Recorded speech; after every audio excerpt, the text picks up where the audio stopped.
Hey everyone. So, yeah, right out of the gate, as everyone knows, this is the last episode of the year, and now the clock has officially started on the transition from One Piece going from weekly to seasonal. And being honest, as a final episode that marks an end to an era for One Piece, and it is honestly kind of a bittersweet feeling, as for better or worse, I have been reviewing this series on a weekly basis so long that it's definitely gonna take some adjustment to the fact that I only have to review a chunk of the anime every year, although I guess the upside to that is that my focus won't be as split between reviewing the anime and the manga as much, and there will at least be that large chunk of the year where I can strictly focus on the reviews of the manga. Now, as far as the episode itself, the ending is definitely, in my opinion, a perfect cap off to basically this era, with the crew heading to Elbaf and Bonnie's final bit of closure with Kuma. Like it all feels not only like a conclusive end to the egg to Egghead arc, but also the dawning of a new era, both in and out of story. And at first, I was a little weirded out by us getting one more episode, but now I'm glad we did. Like I in a weird way, I thought the last episode was already a perfect cap off, but this one, it feels more appropriate. In saying that, though, this episode was also diabolical for the post credits scene that we got, because Toei knew what the Toei knew that one scene with the man in the hat would make us rage at the fact that we have to wait a fair share of months before the anime returns. Like that post credits moment is the purest definition of fucking rage bait for basically us in the fandom. Like that's exact. Toei knew what they were doing, and they reveled in making us suffer with that final scene. It's like it's one of those things where I almost gotta commend Toei for basically for trolling us and rage baiting us in that way, but also like fuck you, Toei, just seriously, you didn't have to go do that. That said, though, this episode jumps right into absolute chaos as we see the full effects of Revolutionary Army's attack on the Slippery Dragon's food coffers finally taking shape, as there is absolute chaos in Marejois, and the celestial dragons panicking, and me without a hint of sympathy, because fuck you all. Like, you deserve everything that's happened to you. You motherfuckers did all this, and you deserve everything that happened to you. Like, this is quite literal. Like, in a way, this is quite literally a very clear, like, depiction of what the rich eating itself would look like. Let's be real. But then of course that's also followed up by the big ticket moment of Emu killing Saturn and being replaced by Figurelin Garling. And honestly, I gotta give major stars to Toei for Saturn's death scene, because it's one of those moments where despite there being zero blood, just the image of Saturn being suffocated by Emu's power, shriveling up into nothing, is terrifying. And what really sells it for me is how the line work on Saturn had this very sort of rough edge from one frame to the next, and the whole scene in itself really does push forward that Emu does not in any shape or form tolerate failure. If you mess up in any way that Emu feels like a personal offense to itself, you will be executed for that failure. And in a way, this also goes to show how afraid Emu is of Joy Boy, Nika, and the Will of D. Like, these are things it is genuinely terrified by, and there is good reason for that, because more than any other person on this planet, it knows the truth behind the legacy of Joy Boy and the legacy of those that carry the D in their name. Like, and knowing them is what causes Emu to live in this sort of perpetual state of dread, even if it does everything to hide its rage and anger. And yet the scary part is that fear is also what makes Emu the most dangerous antagonist in the series, because you can be sure we're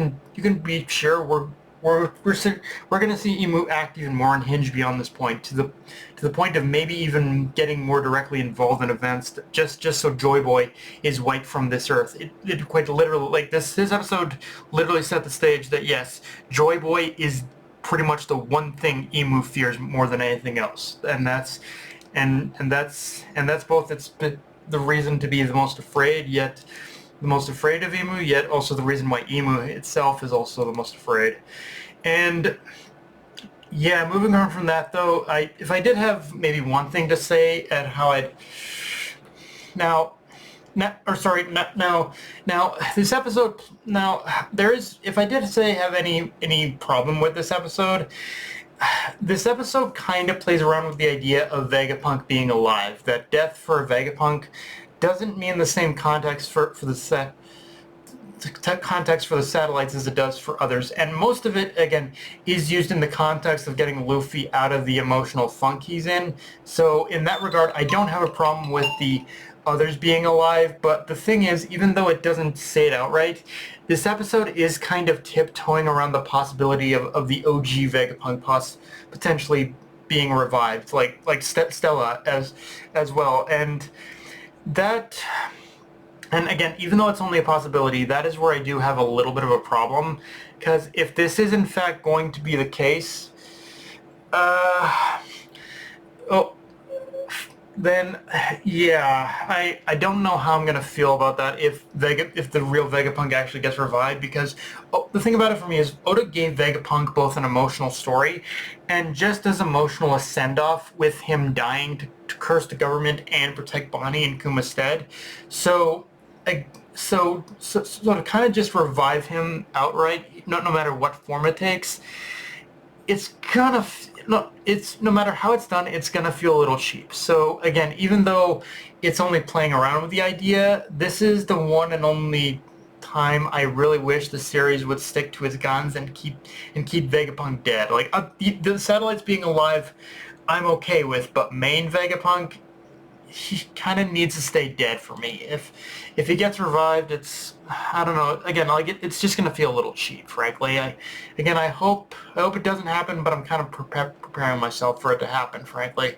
And yeah, moving on from that though, if I did have one thing to say and how I'd sum up my thoughts, this is an episode where a lot of the smaller moments stand out. It's kind of more over the big ones. Like the big moments of the episode are amazing, but it's the little moments that really made me appreciate the episode. Like seeing Robin celebrate the fact that heading to Elbaf means being reunited with Saul, which yeah, I know I just went on a tirade about Oda handling death, but I am genuinely happy for Robin that she's going to be able to reunite with the man who was her first friend. And even something as small as Usopp getting to celebrate with the Giants, knowing one of his dreams is finally becoming a reality of going to see the Island of Warriors, the Island of Elbaf, which he's wanted to do for so long.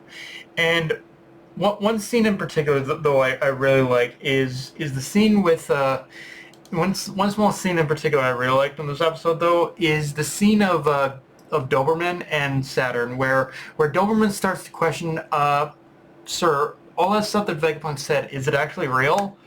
And then I guess he either gets knocked out or killed or something. I hope it's just knocked out, because admittedly I do like Doberman, and I don't want them to kill that particular plot line of like Doberman kind of maybe having a few thoughts where he's starting to question things. But like, yeah, it's a scene I really like, simply for the fact that it does show the government. I think those within the government, those within the Marines, those within the Marines at least, you're gonna see more of them kind of start to question things a little bit more as the series, I think, progresses from here. And yeah, that whole scene of Bonnie saying her final goodbye to Kuma, seeing all her memories of him converge together, to seeing her resting in his lap, getting to see a new dawn together, and see again, it all felt like the perfect end. The end to Kuma's story, the end to Bonnie's journey, and her kind of released to now pursue her own dreams, and the end of the arc, obviously, and again, the end of an era for the show. Like, truly, I can't think of a better way to cap off this year heading into 2026 for the show than what this episode pulled off. Again, outside of the whole rage baiting with that post-credit scene, that shit, fuck that shit. But yeah, guys, that's pretty much all I got for this review. If you enjoyed the video, like, comment, subscribe. If you want Blue Sky, Analyst Crunchyroll, be sure to click the bell, hit the subscribe button, and just share this around, guys. Dark Knight, signing off. Later, everyone.